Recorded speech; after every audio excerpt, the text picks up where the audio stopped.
Hello, welcome to Lemon Steers, where we talk anything and everything entertainment. I'm, of course, the Lemon himself, Zeke Lamone, and this is my review for The Boys Season 4, Episode 7. But before we get into that, let's get the house clean out of the way, shall we? I'm just leave a like.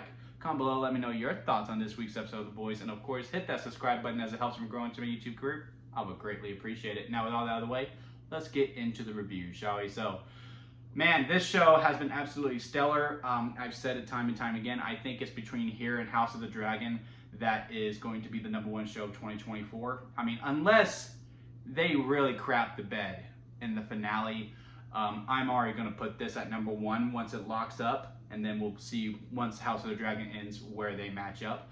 But man, this episode, last week's episode, and episode 4, episode 5 was also good as well, but 4, 6, and 7 have just been knocking it out of the park. And really in consideration for best episode of the season. We're gonna kick off with Homelander, because he was a smaller role.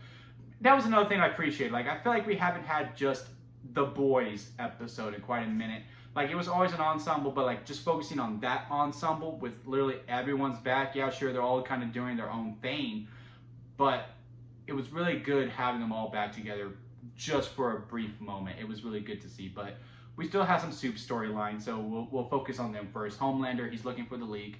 The Deep is in the middle of a love triangle that's not really a love triangle. It's with his octopus. I gotta say, I felt for that octopus, man. I was like, man, this poor girl, she loves this man, and you know, she just wants to make it work. She wants to live in the bigger tank, and you know, have fun with her man. And you know, they oddly enough, they had good chemistry. I'm not gonna lie, they had good chemistry, good back and forth. The actor who plays the Deep, because I'm assuming it's just the tennis ball that he's acting with. Maybe the voice actress for the octopus is in studio, so there, you know, they can get the back and forth.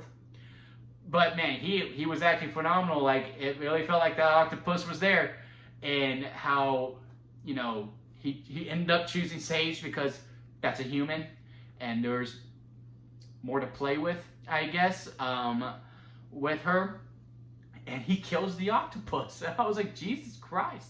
It was really, like, that was dark for something that was so comedic. And, you know, the way she dies is very comedic, too, because you think she's dead, and, you know, she's gasping for air, and then you think she's dead, and then she's gasping for air, then you're just like, okay, well, rule of 3, obviously she is gone at this point. And that's the turn that Deep needed to be like, all right, Alpha Blood, I'm ready to go. I'm willing to kill the love of my life.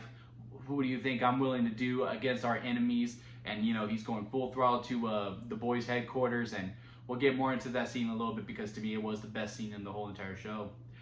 And then you got Homelander, he's looking for the leak, and, you know, he didn't really have much going on. He went to go confront the webhead that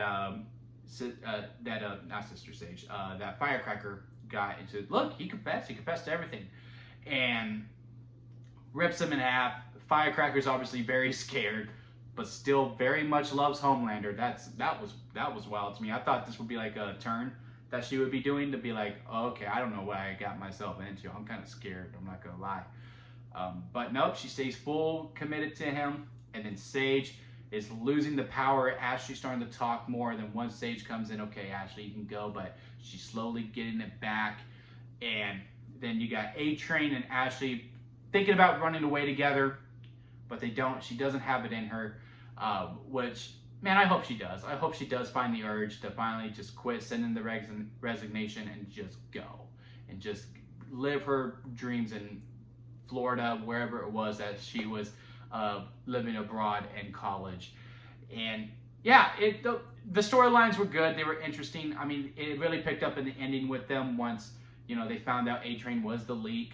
And I was surprised by how hurt Homelander looked by it. I didn't think he really cared for him, but I guess that was his family.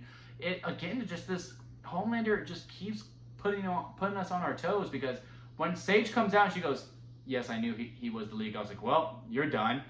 And he let her walk. I was like, what? I was shocked by that. And then Firecracker kept pushing, you know, to try to, you know, give him some milk. And he's like, no, go away. And I was like, Firecracker, you need to go, girl. He's going to hurt you. He goes, can you please just leave me alone? I was like, oh, man. But man, we're about to deal with a really unhinged Homelander. I'm surprised A-Train didn't die. I thought this was it. And it does look like he's going to get scot-free until, I guess, season 5. And then season 5, I really don't know how we're going to land this thing, because it does seem like not everyone's going to make it. And I don't know if they keep everyone until the final episode or we slowly lose them one by one in season 5. But Homelander has completely snapped. I do not think they get him next week, even though they did figure out the virus, which was another very scary scene once the dose was made.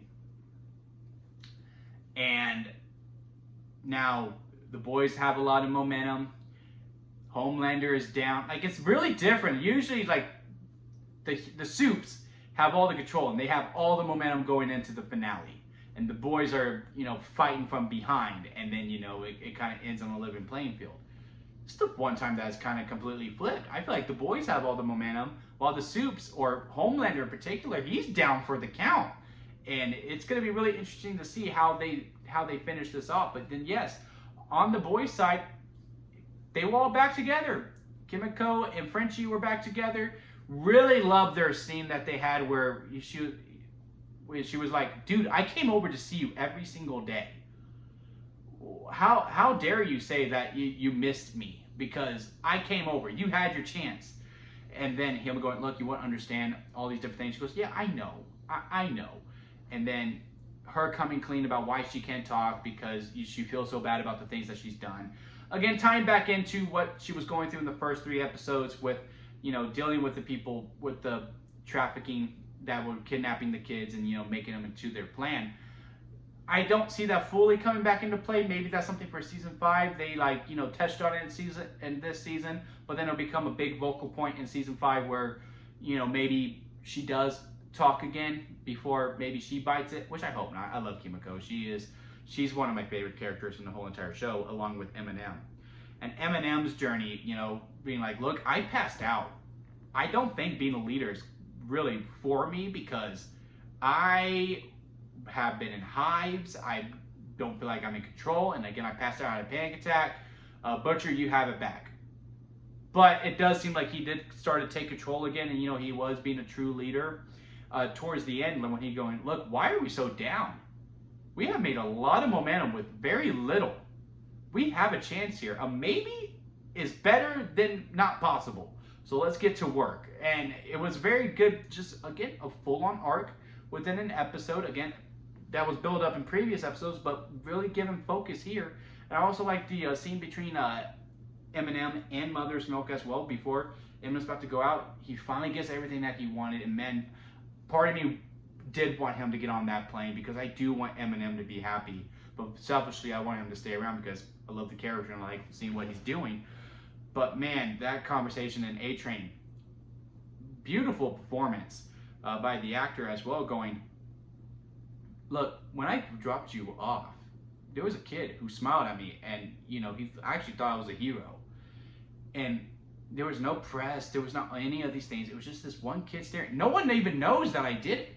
And that's my favorite thing that I've done. And that was what kicked Eminem into gear to get them back to headquarters where this badass fight is happening, because Butcher, Annie, and Huey are out looking for someone that was Sister Sage was talking to, that I don't fully remember what the character's name or who they even were.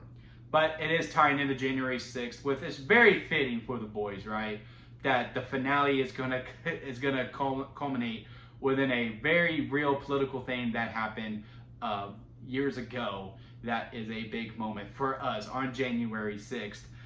And they find this new Supe who, it's not camouflage, like, it's like a chameleon. I can't remember what they called the power, but they don't know who it is. And man, we should have seen it coming. But man, I don't know what it is with the show with Huey, especially with this season. He has just been put through the ringer and has been absolutely tortured. His dad gets sick because he didn't, well, not because he didn't answer a phone call, but he didn't answer a phone call earlier. He then, has to kill his dad after his dad is back alive because he's hurting too much people. Then he goes on this mission because he's like, you know what, let me just work so I don't have to deal with these emotions. This is what's best for me. goes over and, you know, deals with what he did with the S&M stuff. Can't really say the actual terms because YouTube is sensitive. In this episode, he sees Annie. She's wearing the Starlight outfit. They have this nice moment, and it just feels really good because, you know, like, the relationship is so healthy now. Like, you just know they're together and they're going to figure it out. Like, they have these conversations. It's really good. Like, it's a very good, healthy relationship in this season. And, you know, they hook up, and it was a very nice, tender moment. And it turns out it was the soup in disguise because Annie has been taken away. It was a nice little twist. It was also during a portion of the show where I thought the episode was going on a little too long because I thought, man, Kimiko almost died, which really scared me. I really thought they were going to do it because, again, we're almost to the end, not just of this season, but of the show overall. And it just really feels like, you know, one of the people needs to go. But, you know, they all together, like, okay, we have a maybe, we have all these different things. Full send into the finale. Boys have all the momentum. What's going to happen? And then we keep going. We have this moment with Annie Huey, which again was a nice moment. I'm just like, man, it just seems like, you know, I was ready to say goodbye. I was ready to wait for another week. And then we had the moment with Ryan, which again we'll get into in a little bit. And then we get this reveal that no, that's not Annie. They were just getting the plans back. And now it's not as much of an even field, but it's still somewhat of an even field between the Soups and the boys. And Huey was basically, again, I can't really say the word, but it starts with an R. That just to get to these plans, again, like the psyche of this man must be completely deteriorated. The trauma this man has gone through is just absolutely horrible. Like, just give Huey a break. I want him to have his happy ending. I hope him and Annie get married and they can have an absolute quiet life by the end because, man, God, I feel for him because that just has to be horrible to deal with. To think that you are having a great time with your girlfriend who you think you're going to spend the rest of your life with, but you really weren't. You know how dirty that has to make you feel? That's just, man. And where is Annie? And what is going on with her powers? I'm pretty sure in episode 8, she's finally going to have her moment. She's going to break free and she's going to wreck shop, fully powered. And, you know, she still has the strength because, you know, when she was fighting the Deep, and I was like, man, I hope she does kill him because she does deserve that. Like, that was her kill. And, you know, with Deep fully going heel and this whole back and forth. I also like the scene between the Deep and Black Noir once the fighting's over. And that you can just understand by the way that they were saying dude the whole entire conversation. Dude. Like, it was just very, very funny. And again, the best scene overall because once A-Train came in and pushed the Deep out and it was just like this big moment and I was like, let's freaking go. And it was just full amped up to the throttle. Again, Kimiko almost dies and then it ends. Butcher and Jeffrey D. Morgan talking at the bar. Ryan has his moment where he goes, I can't do this. Basically goes against his dad's wishes. Again, Homelander is already super hurt. Butcher's like, this is why. This is why I have faith in the kid. And it does look like the cancer or the tumor has finally taken over. And he's just like, you know what? I'm just going to kill him. Now, I do not think Butcher is actually dead. I do think he makes it to season 5 because that is the show. It's Butcher versus Homelander. Those are our two main people. And I think he will be in the hospital. But that was a great moment to end on. Again, just cannot wait for next week. Really looking forward to it. Absolutely fantastic stuff. Again, contender for best show of the year. But what did y'all think about it? Comment below. Let me know. Leave a like. If you did stick around this long, I really do appreciate it. And hit that subscribe button as it helps me grow into my YouTube career. And don't forget to squeeze the day, guys, because life is too short to not live it to your full potential. So squeeze every moment that you can. And until next time, I'll see you here at Lemon Studios.